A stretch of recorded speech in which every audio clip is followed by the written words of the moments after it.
cry of lamentation of Jeremiah to the Lord comes at a time when Israel is under distress, going through a very rough season of their lives.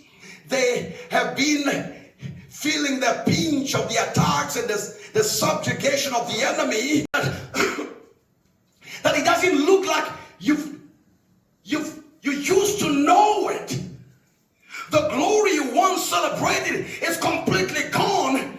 That America looks completely like a heathen country, and anything you try does not change it. That you wonder, what in the world am I going to do to change this? That's the